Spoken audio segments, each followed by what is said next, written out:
That is true. Everybody wants to reopen.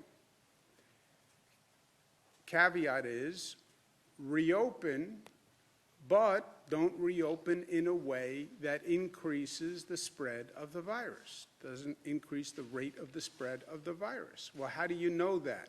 You can test. You can get numbers, test, get a sample, and see what's happening.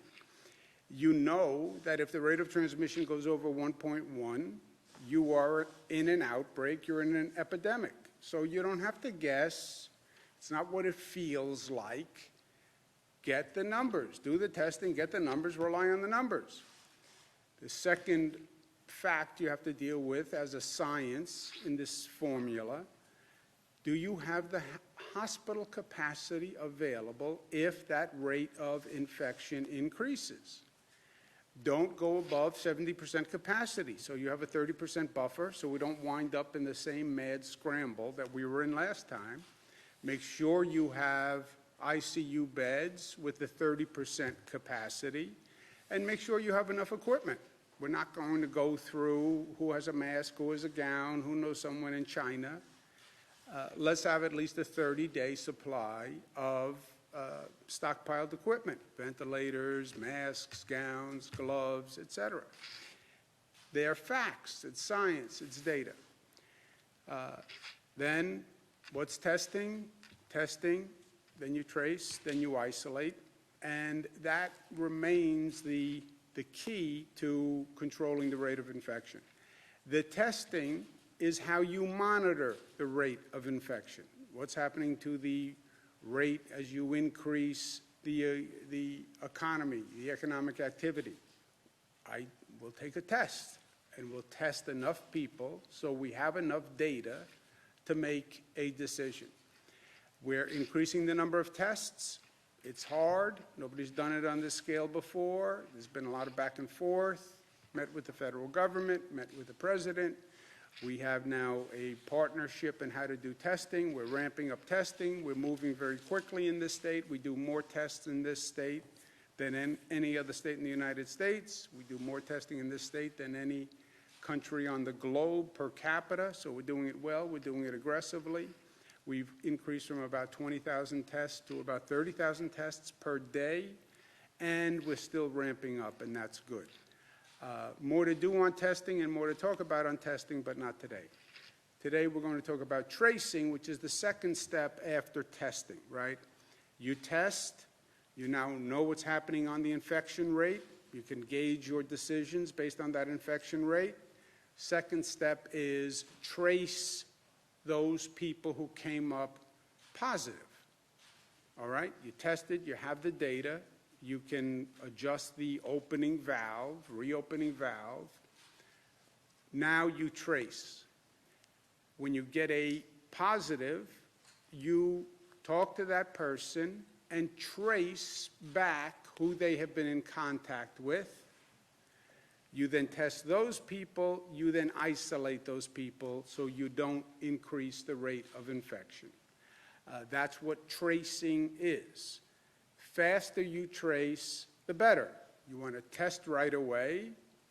You think you have symptoms, you think you were exposed, come and get a test, do it today. Once you get that test results, you have data on what's happening with the infection spread. You then right away, as quickly as you can, trace that person. Who have they met with? Who have they been in close contact with over the past 14 days? And you then contact those people and say, you may have been in contact with Dan. Dan tested positive. You should check your symptoms. If you develop any symptoms, let me know right away, and we'll bring you in to take a test. That is tracing. The problem is, it's not rocket science to do it on an individual basis. The problem is the scale that we have to do this at. Yesterday, we tested 4,681 people who were positive. Yesterday, 4,681 people were positive. How do you now communicate with 4,681 people, trace back all the people they've been in contact with over the past 14 days, close contact, and contact those people. That is an overwhelming scale to an operation that has never existed before. We do tracing now, but on a very limited basis. That's why this is so hard, tracing. In and of itself, one person, it's easy. 4,681 on one day. Today, we'll have another 4,681 people. So just think of the scale of the operation. Last week, we announced that Michael Bloomberg would lead the first ever testing, tracing, isolation program. Figure out how many people, how to train them, what technology, how do we do this? And it's of a scale never been done before, and by the way, we need it tomorrow. There is no time to go get a university to do a study and a blueprint and then put a plan together. We need it tomorrow because we're literally doing it right now. We're doing the testing. We're coming up to scale on the testing. You need the tracing to come up to scale to meet what we're doing on testing. The estimate so far is you need 30 contact tracers for every 100,000 people who are in the affected area. Statewide, that would be about 6,400 to 17,000 tracers, depending on what happens on the testing rate. The more people test positive, the more tracers. The less people test positive, the less tracers you need. So these things are all linked, right? The better you do at reducing the spread of the virus, the fewer people test positive, and the fewer people you need to trace back. But it will require, under any estimate, a tracing army to come up to scale very, very quickly. And Mayor Bloomberg has put together a great team who's going to work on this. He has great talent in his Bloomberg Philanthropy, Johns Hopkins University, working together with the New York State Department of Health. This is that undertaking, and it is massive, and that's why bringing in a person with the talent of Mayor Bloomberg and the experience of Mayor Bloomberg to do this is essential. Where do you get the Army? Well, we have Department of Health employees all across the state. Counties have them, cities have them, the state has them. We'll marshal those employees. You also have a lot of government employees who are at home now getting paid but are not working. What government employees who are now existing, city, state, county, can we deploy to become tracers and then train them, et cetera? After you go through all of that, if you don't have enough, you're going to have to hire people. And then you have to train them right away because nobody's done this before. They're going to need help. They're going to need technology. They're going to need monitoring. They're going to have to be tested before they can do this. So it's a massive undertaking. And that's why Mayor Bloomberg's involvement and his generosity here is so important. And we want to offer a big thank you to Mayor Mike Bloomberg, who I believe may be joining us by telephone or some technological means. There he is. How are you, Mayor Mike? I'm here. Good to Governor, see you. I'm fine and good. It's good to see you, and I want to thank you for all your good work to lead this great state through this crisis and to deliver facts and data to the public, and also a sense of hope, which really is important. I know your daily press conferences have become must-see TV for a lot of people. And for the record, I thought your advice to fathers on what to say about a daughter's boyfriend was exactly right the other day. Anyways, the question on everybody's mind continues to be, how can we begin to loosen these restrictions and begin reopening the economy?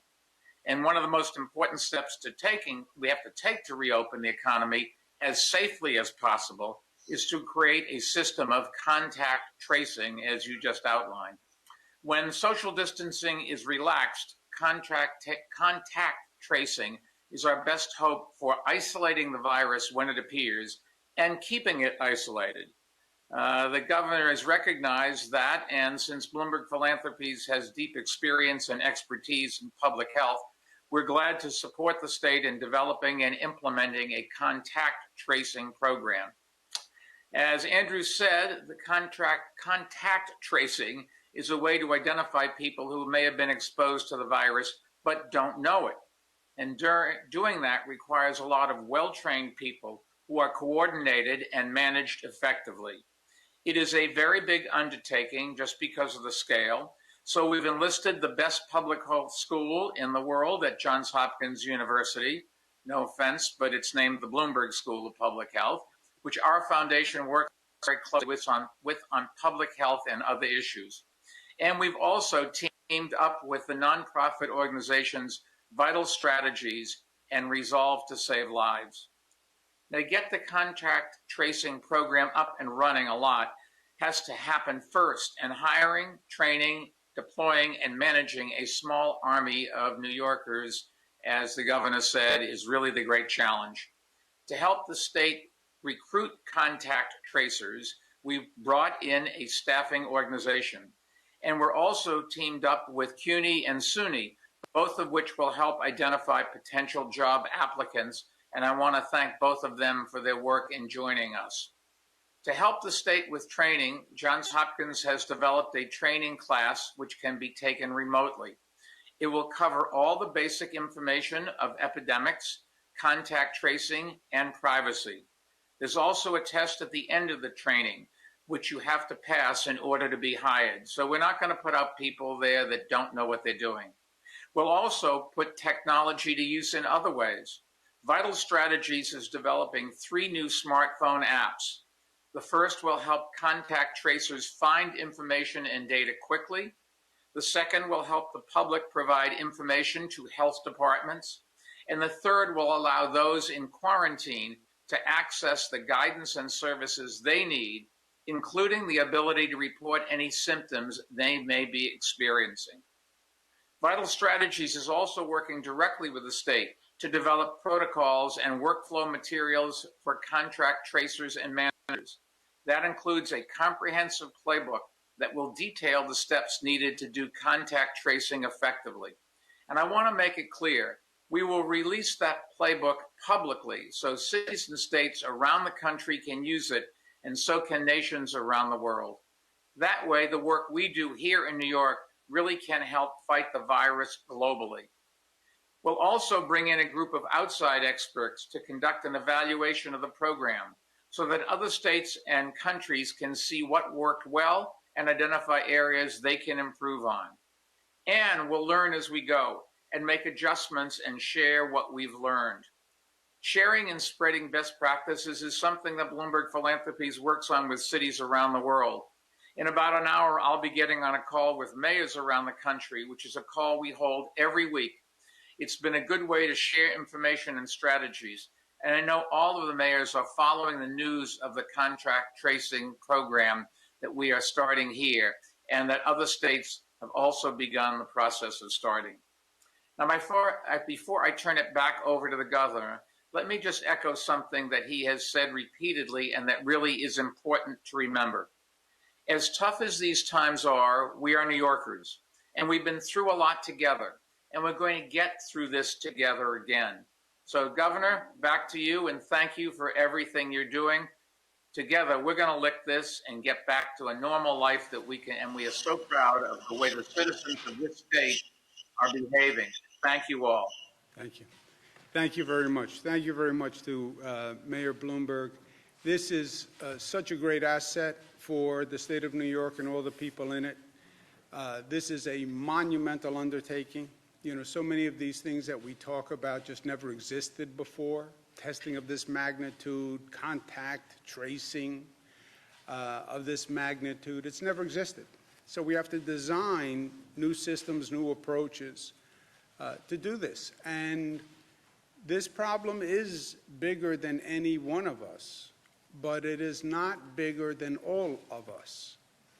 And using the expertise and the talent that we have, we get everyone to work together here. we will do this. And the mayor is exactly right. New York,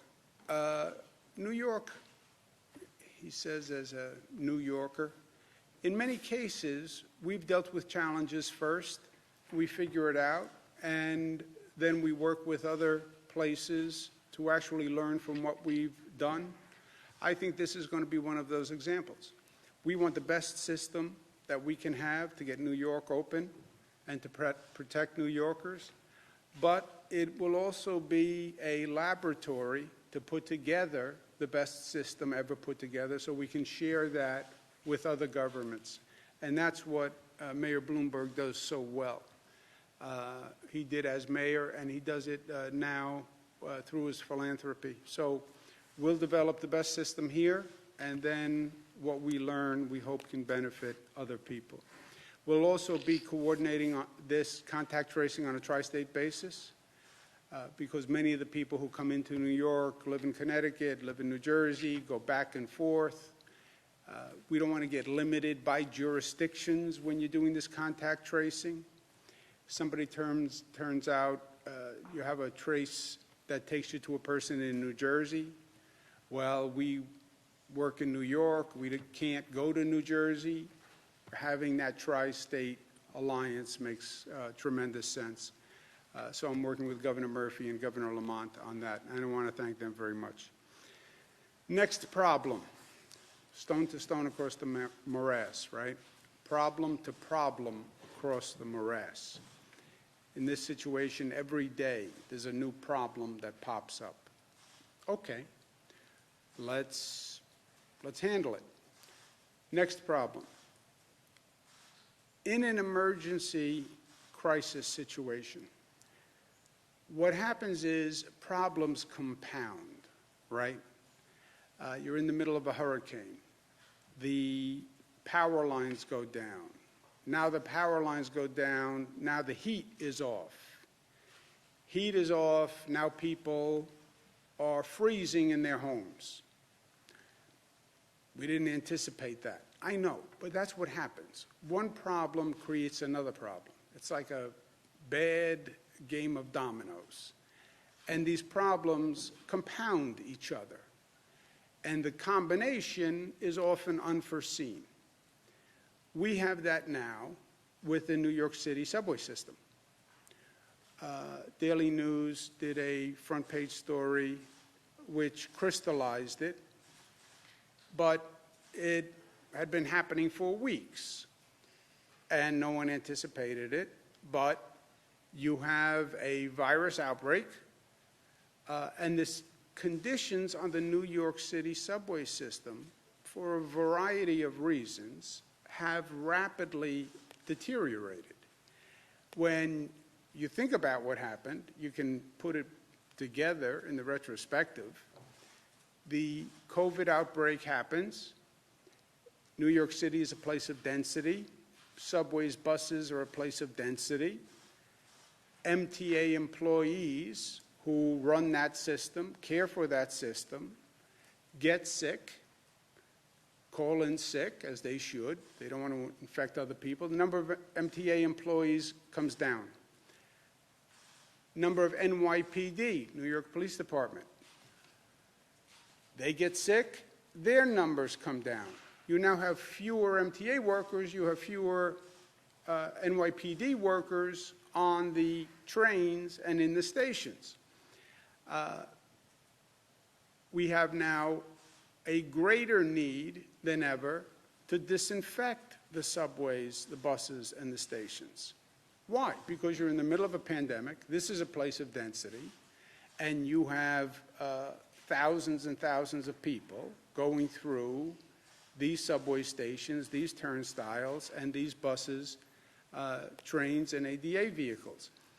Because MTA workers are sick, NYPD officers are sick, you have fewer people to monitor and maintain the system. And this all happens in the midst of a public health emergency. At the same time, you have more homeless people who now are on fewer trains, and you have fewer people to outreach to the homeless people. So now you put all of this together. And then, at the same time, we need our essential workers to go to work. I said the other day, I had two great nightmares from day one. Nightmare one, you did everything you did, closed down, etc., and you didn't stop the rate of increase of the virus. That would have been a nightmare. Can you imagine if we did all of this and we still saw that virus going up?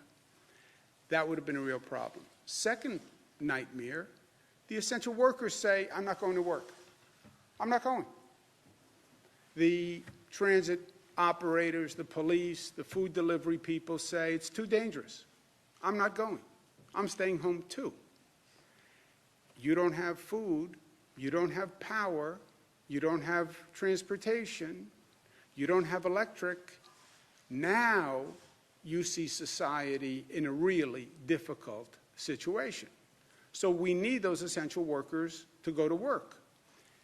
I am pushing every day to get our essential workers to go to work, even though they see a lot of their colleagues getting ill.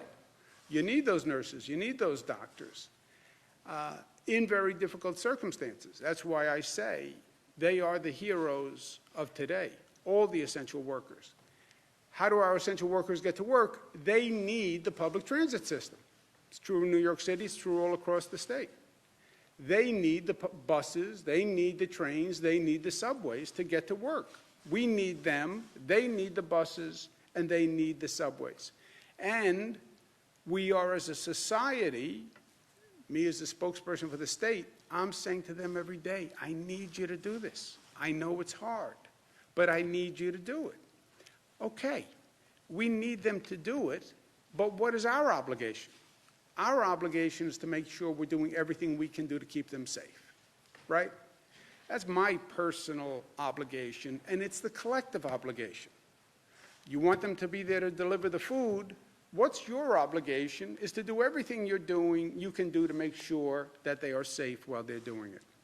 The MTA understood where we were with this global pandemic. They stepped up operations and were cleaning trains and buses every 72 hours, which is an amazing undertaking when you think about it, to clean all those buses and trains every 72 hours. But we know the virus can live for hours or even days on a surface, which means if somebody positive walks onto a train this morning, that virus can be there tomorrow and the next day.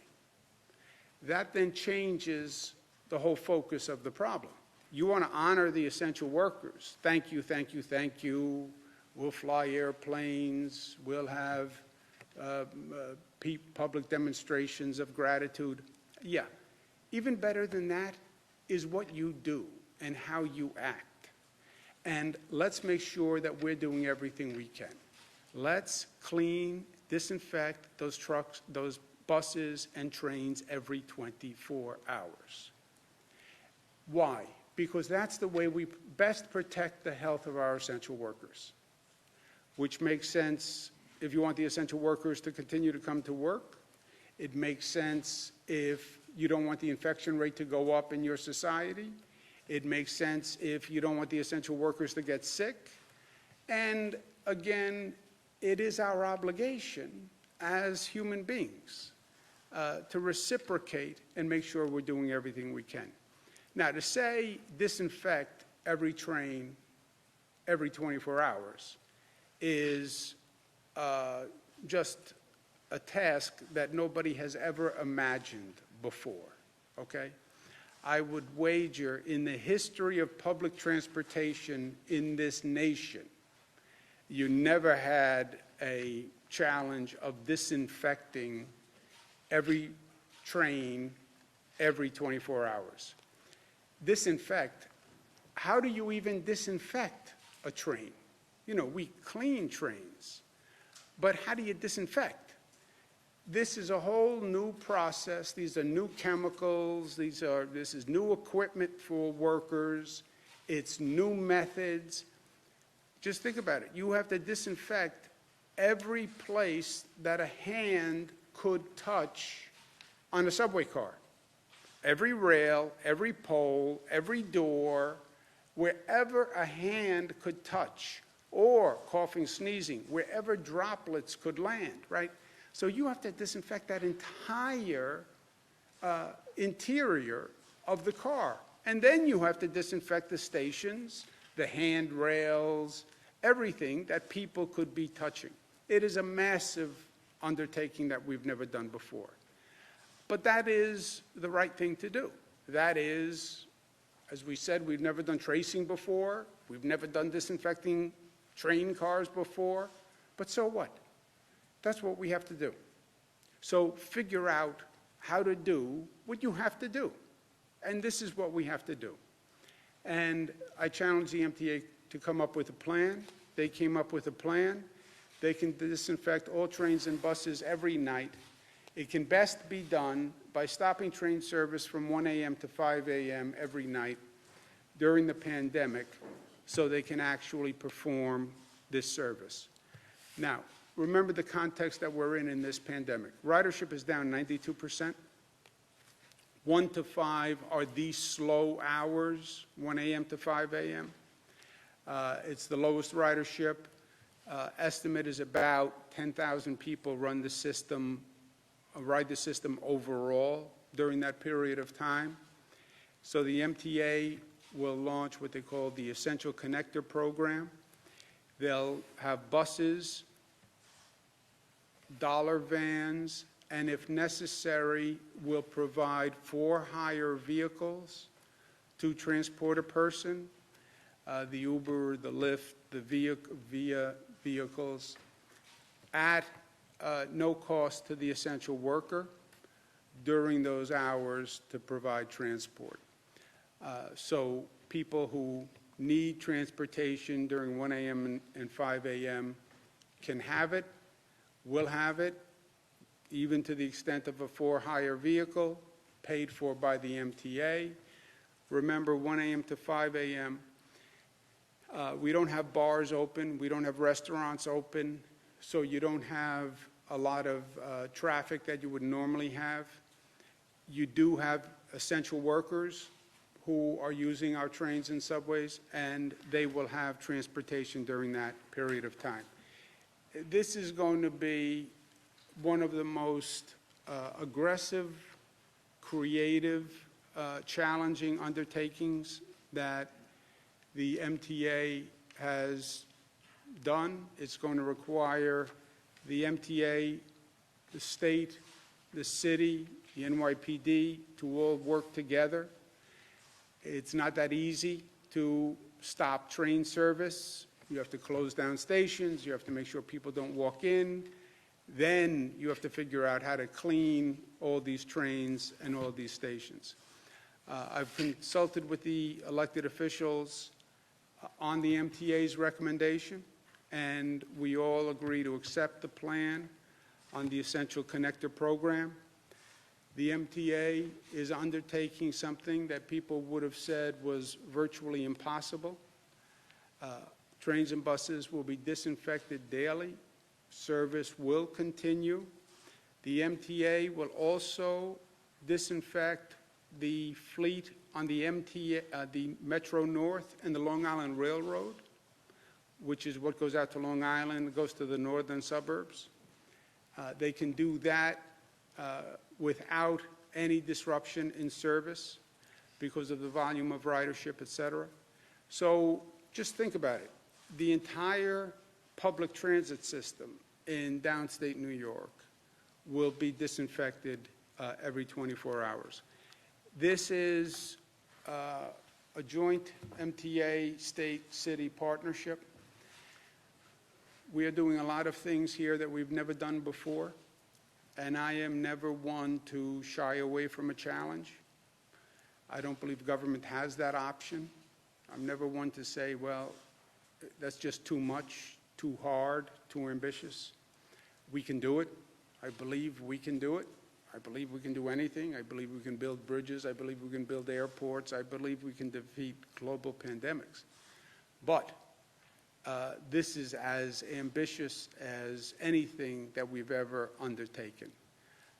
and it's going to require a lot of extraordinary service and effort from multiple agencies all working together. The MTA has stepped up by recommending this plan. The state will do whatever it has to do. Big part of this falls to the city, and I've spoken to Mayor de Blasio.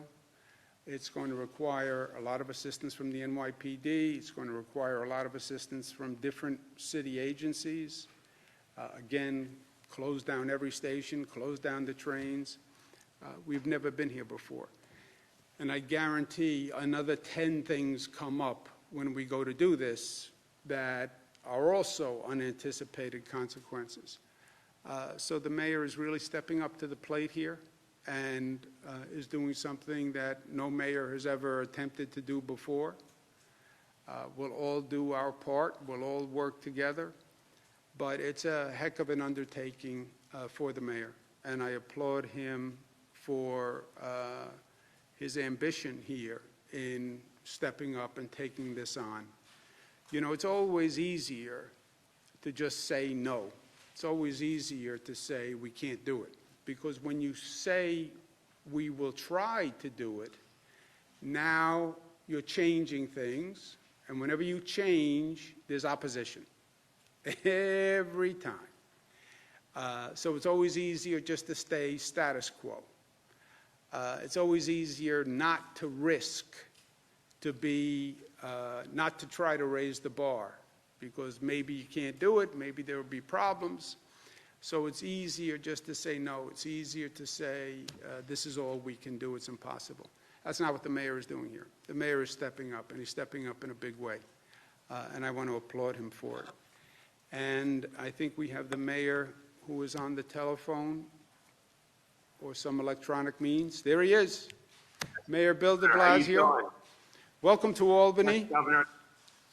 It's a pleasure to be with you. Governor, I want to end that last point you made about all of us together,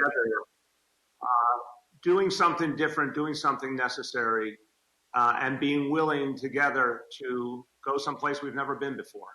You and I have talked about this kind of idea a lot over the years. You know, I think when we first met each other, the word disruption was considered a bad thing.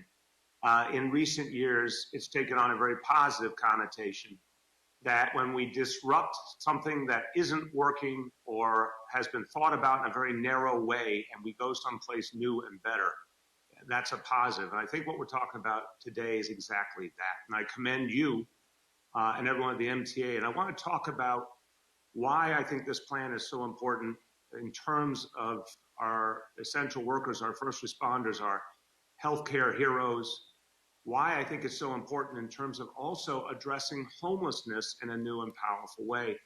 But I first want to say, I want to express my appreciation along with you, really appreciate, back on one of your previous topics, the contact tracing, really appreciate that my predecessor, Michael Bloomberg, is stepping up in such a big way for New York City and New York State. And the contact tracing, the test and trace approach is going to change everything. You and I are united in that as well, the aggressive approach. In fact, Governor, New York City right now is hiring 1,000 contact tracers with healthcare background to supercharge this effort. And I think we are going to be able to show this country a model that's going to be extraordinarily effective in beating back this disease. So I look forward to that partnership as well. But right here on the issue of the MTA, we've all been thrown the biggest curveball in our lives with this pandemic. But look at the consistent heroism of the healthcare workers, the first responders, the grocery store workers, the pharmacists, everyone who came forward. And Governor, I know you feel it too. It's probably the proudest moment we've had as public servants in this state, in this city, watching the heroism of these New Yorkers who have stepped up. Now, we owe it to them to understand their lives. And the notion that they have a daily routine where they go into battle, they go toward the danger, they go where the infection is, which so many people couldn't even imagine, but that's what these heroes are doing. We owe it to them to support them every way possible. You and I have talked many times about the PPEs and the basic protections, but we also owe it to them to be safe on the way to work on their way back home to their families. So I think what we're doing here in partnership is exactly the right thing to say. We're going to find a way to make our subway system cleaner than it's probably ever been in its history, honestly, and address this crisis in a whole new way. I agree with that, and I commend you for it. And yeah, it took some disruption to say we're going to do something during this pandemic we've never done before, but it makes sense when it comes to protecting our heroes. The second point, homelessness. Look, another issue you and I, Governor, on decades. Well, we know it's been in many ways an intractable issue because there wasn't always an impulse to disrupt. And here is an example of saying, look, we now have found new ways to get street homeless people off the street. And I want to commend Commissioner Dermot Shea and everyone at the NYPD who's really focused on how to help the homeless, Commissioner Steve Banks, everyone at Homeless Services and Social Services, and all those, also those heroic outreach workers. Governor, you know about this work, who go out there day after day to engage homeless people on the streets and the subway, get their trust and get them to come in to shelter and ultimately to permanent housing. This work has always been in some ways stymied by the reality of a homeless person who is struggling with everything they're dealing with, a mental health challenge, a substance abuse challenge, riding the subway all night long. We're New Yorkers, we know about this reality. And it's been put in a stark light by this crisis, like so many other challenges and disparities have. Well, it's an unacceptable reality. And this new plan will disrupt that unacceptable reality and allow us to actually get help to people more effectively. Because if you're not going back and forth all night on a train, then you actually are coming above ground where outreach workers are there to help you, where NYPD officers trained in homeless outreach are there to support homeless people and get them to a better situation. Governor, you know, for decades in this city, somehow homeless encampments were actually tolerated. People thought, oh, it's the kind of thing, what can we do about that? I'm proud to say in the last few years, Homeless Services, NYPD, nonprofit organizations, we got together and we said, we're not allowing that anymore. We shut them down and we found it actually helped us to get the homeless to the help they need. This is another example of that. So I want to let you know that as we all talked about this idea, and I commend you, your team in Albany, and obviously the team at the MTA, Pat Foy, Sarah Feinberg, it's been a very productive conversation these last few days. And what I think we've come to together is that, yeah, we're going to do something unprecedented. We're going to do something because of an emergency, but we're also going to do something that's going to protect people and offer a new way to get people help who never got enough. And so, Governor, thank you. I think this is a partnership. You're right. It's not going to be easy. No one said it was going to be easy. But you have my full commitment, the commitment of the city, the commitment of the NYPD, and all of our agencies. We're going to make this work together. And we're going to be able to look back and say, we did something that actually changed people's lives for the better. And as long as it takes, we're going to stand with you and get this done. Thank you. Thank you very much. Thank you very much, Mayor de Blasio. Mayor made a lot of good points. You're right, Bill. Nobody ever said it was going to be easy, but nobody ever said it was going to be this hard either. And I think the mayor's point is very well taken. Look, we're doing things all across the board here that have never been done before. And I think there are lessons to learn and lessons we'll take with us. Telemedicine, I think, is a lesson we'll take with us. Teleeducation, remote learning is a lesson we'll take with us. A new public health system is a lesson that we'll take with us. And I think we're going to improve and learn from this experience with the New York City transit system, because the truth is it wasn't working well. Or as well as it should before. We did have a problem with the homeless. And Bill is right, Mayor de Blasio is right. I've worked on it all my life. Outreaching to homeless people is very, very hard. And getting them to come in to a place that actually provides services is very, very hard. So this can actually energize the connections with outreach workers in the homeless population. And we've never had to disinfect trains like this or buses like this, and they will be cleaner than ever before. So, global pandemic, but you live, you learn, you move on, and most importantly, you meet the challenge. You meet the challenge. And this is a daunting challenge. And the mayor is stepping into it with eyes wide open. And it takes guts, and it takes courage. And there'll be bumps along the way, I guarantee you. But that's where we are, and that's why we get the big bucks.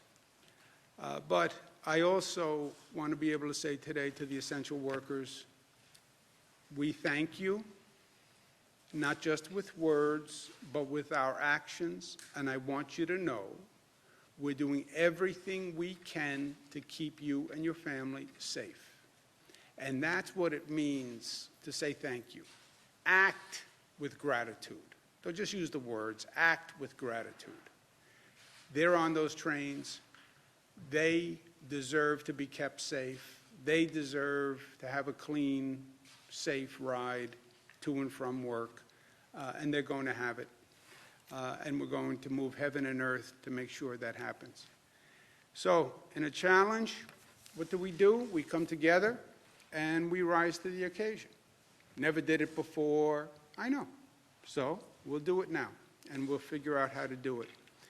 And we've overcome every obstacle that we've been thrown. We have the beast on the retreat. We're making ground every day. We just have to keep it up. And we will, because we are New York tough, we are smart, we are disciplined, we are unified, and we are loving.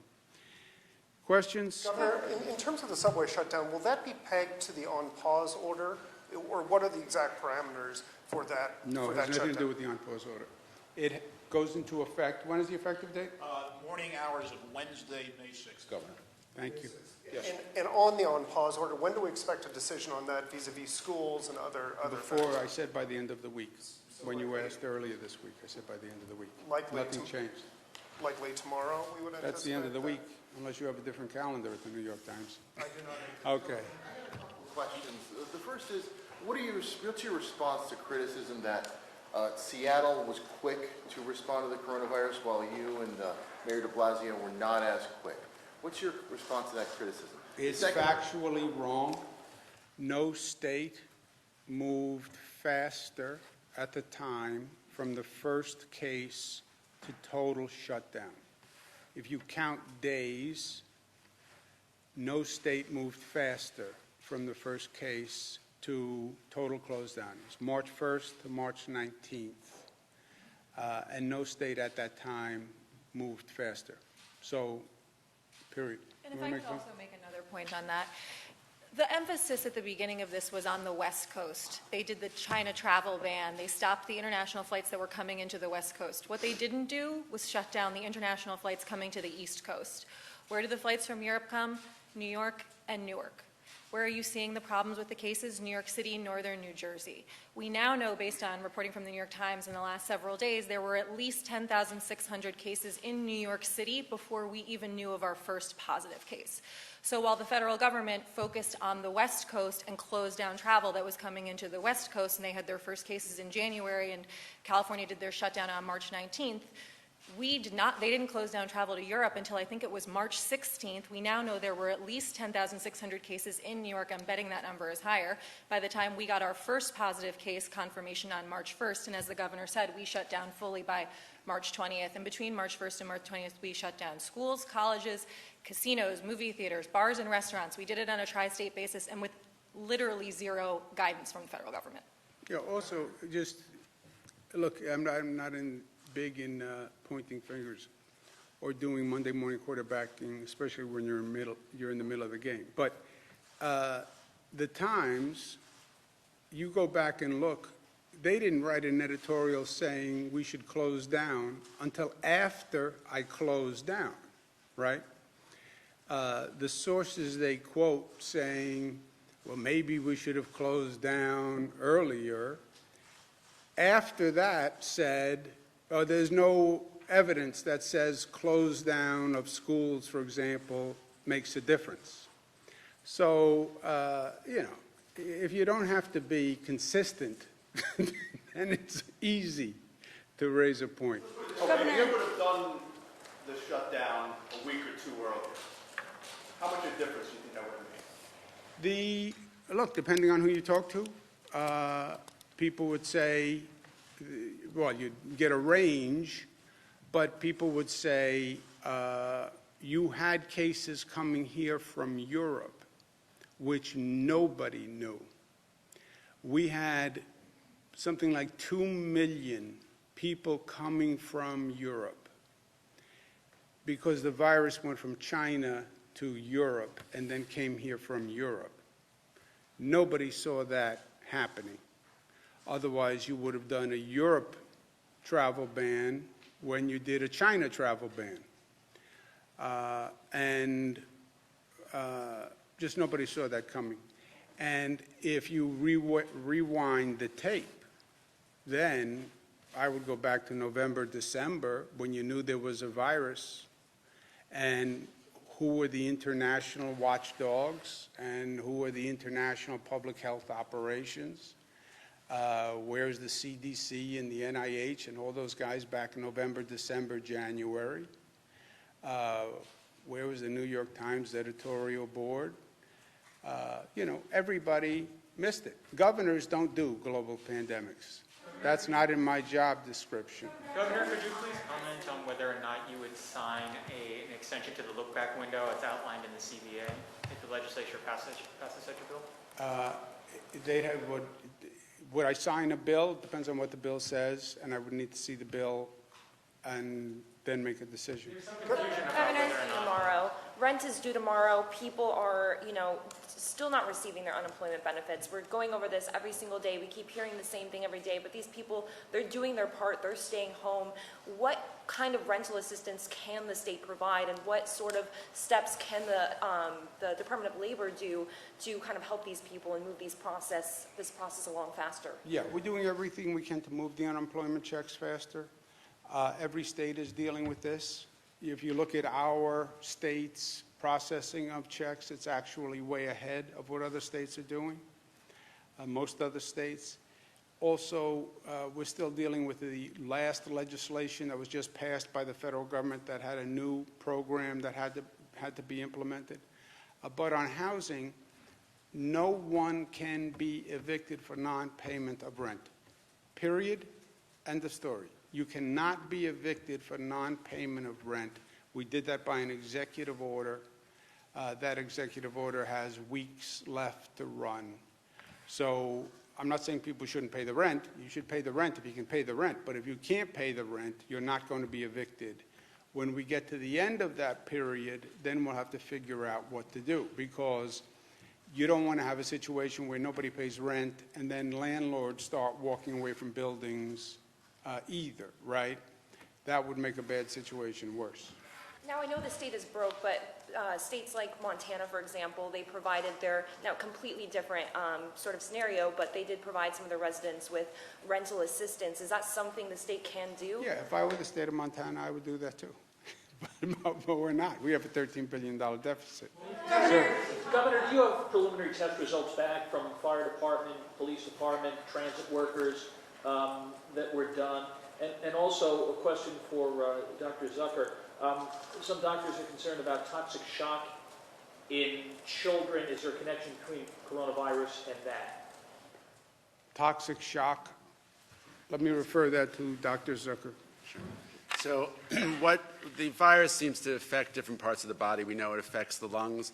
We also know it affects the lining of the blood vessels. What we have been seeing is that there are some children who may have an inflammation of those blood vessels, and they're developing a toxic shock-like syndrome. I've spoken to the medical directors of our major medical centers. There are a handful of kids that they've noticed. It's rare. It's been reported overseas. I've spoken to the experts across the country about this as well.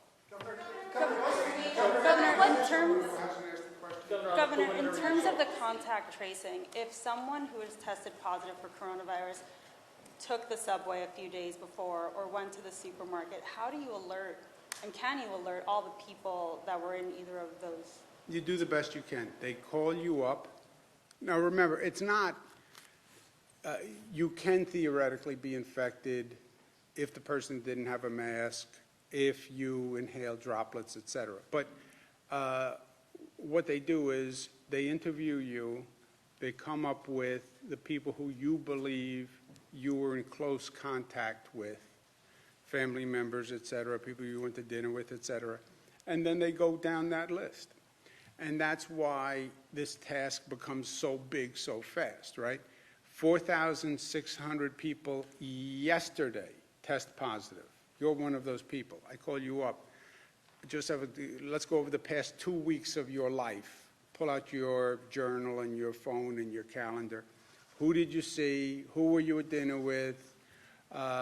Who did you embrace? Do you have a significant other? And you then would come up with a list of 20 people. And then you have to call all those 20 people and say, by the way, you may have been infected, and let me know if there's any symptoms. Call me back. Here's my text. Go to this website. Go to this app. I mean, it's a massive, exponential explosion of numbers of people. And you do the best you can, because every positive you find, you then go to isolate. What does isolate mean? And that's also another tree. Isolate means you have to be isolated so you don't infect anyone else. Where do you live? Well, I live in a house and I have 4 other roommates. And I'm afraid I'm going to infect my roommates. That's a problem. We'll find a hotel that you can stay at where you'll be isolated so you don't infect your roommates, right? Or you can stay at home, my brother's case, lock him in the basement and throw away the key. But you then have to have a house where you can be isolated that way. So you then need isolation facilities for those people who need an isolation facility. So you have to identify hotels, et cetera, with a number of rooms for those isolation people. That's why none of the steps is hard. It's the volume and the scale of all of these steps taken together, getting the testing up to 40,000 tests per day. 40,000 tests per day generate 5,000 positives. Each one of those positives has to go through tracing. Every one of those positives that needs isolation has to be placed in an isolated room. I mean, it just explodes. For instance, like, it's everyone in this room, but I also went to Target yesterday and came into contact with whoever was at Target at that time. Like, how do you... If you can't, they have some really high-tech apps where they trace your cell phone to see what other cell phone hits were near yours. That raises a lot of questions also. But if it was just, I don't know that we've gotten to this level of detail, but my instinct is if it's just you were in Target and you don't know any names of who you came in contact with, I don't know what you would do with that. You've mentioned that New York does have COVID-positive only overflow facilities, and that would be a good option for nursing homes. Can you tell us where they are, and are there any in the Hudson Valley specifically?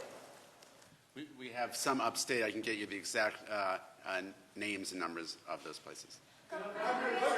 Governor, childcare continues to be a concern for essential workers and, of course, will be for workers who come back during phase 1. This is an issue all across the state, in New York and upstate. Parents are asking us about summer camps, and I know Republican Congresswoman Elise Stefanik and some other local leaders in the Capital Region have drafted a letter to your office asking for clarity, because I guess some of these camps open at the end of May, and these are vital for some parents who will be working. Have you made any decisions on summer camps? Yeah, I'll do that in a second. What you can say to Representative Elise Stefanik and all our great Washington representatives, we could provide rental assistance for people who can't pay rent. We could provide child care for essential workers. We are now. You know what it takes? Money, funding, money. They passed the bill. You know how much it gave New York State to do any of the things we're talking about? Zero, zilch, nada. So when one of them says, I have a great idea, why don't we do this for every person? would suggest maybe you say to them, oh, are you providing any funding to do that? Because the state has a $13 billion deficit. They have provided us nothing. Nothing for police, nothing for firefighters, nothing for schools, nothing for teachers, nothing for rental assistance, nothing for the massive governmental operation we have to put together with all of these things. Nothing. So yeah, you can do a lot of good things, but you need funding. Do you know about summer camps? So as we phase in and decide on reopening in certain parts of the state, one thing we're looking at is looking at whether or not we're going to have daycare, what kinds of childcare will be provided, and whether camps will be able to open for the purpose of providing childcare to the extent that we're putting people back to work in a limited basis. But those are part of those discussions right now. Let's do another two. Who hasn't asked a question? Another two. Sorry. Governor, there was... All right, 1, 2. Okay, so there were reports yesterday in a Brooklyn funeral home that there were stacked bodies, they were leaking, they were kept in unsanitary conditions. Wondering what the state health department is doing to investigate that. Were there complaints prior to yesterday, and will any penalties be issued for this home? We are investigating that funeral home. There were no complaints about that funeral home to the Department of Health in the past, and we have issued guidance out to all the funeral homes that we will not tolerate any of that kind of behavior. What kind of penalties will be faced? And also, why were these bodies kept in unrefrigerated trucks? That's part of the investigation, and there's always fines and suspensions, and we will enforce this as much as possible. Do you know where these bodies will be taken? Looking into that. Obviously, the funeral home shouldn't have done that, right? What do you think about Yesterday, my boss spoke to the CEO of Albany Med about reopening for elective surgeries. Dr. Dennis McKenna says that they can and should, in this area, reopen because it's serving the community. Just because it's elective, that doesn't mean it's unnecessary. And he says they also operate at about 95% capacity, so 70% is not sustainable. Is that something you're willing to review for the capital region? We have reviewed it. We do review it for every region. Again, it's just the numbers. You look at the state, we have different numbers across the state. I know the hospitals want to get back to elective surgery. Many of them are under real financial pressure, and elective surgery is one of the places where they make money, frankly. In those parts of the state where we know we have hospital capacity, then we've opened them up to elective surgery. We do have a buffer on the capacity, because if you go up to 95% capacity in a hospital and you have a COVID outbreak, then what happens? Then you're right back to where we started, which is scrambling all across the state to try to find the bed, to try to find PPE. So we have a built-in buffer. You can go up to 70%, but you have to leave 30% for a buffer in case that COVID number spikes. And remember, how do you track the COVID number? We're doing testing more than ever before, but this is an imprecise science. We're doing antibody testing, but the antibody testing actually operates on a 2-week lag.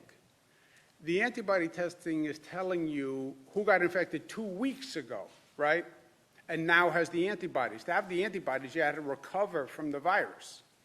So like my brother now has the antibodies. Yeah, but it was 2 weeks. So let's not make the same mistake, or let's learn the lesson of what we went through. You need a buffer on the hospital system, and that's why we say 70 to 30. Different regions in the state are not out of the woods yet. And it's don't get cocky, right? That's a lesson in life. Don't get cocky, don't get arrogant. You still see a high number in many places, and where the number is higher, we don't want to relax the elective surgery because we may need those beds for people who are gasping for air, literally. The argument he's making is that if you neglect these other needs that they have, you could be delaying or further exacerbating other medical issues that are not being addressed because there's no hospital in this area except for in Saratoga County who is doing elective procedures. Yeah, well, worst case scenario, you go to Saratoga County if you really have to go now. But we don't want to be in a situation where we have a COVID outbreak and we have no hospital beds. That would be the worst. Thank you, guys. Governor, you talked about the president yesterday.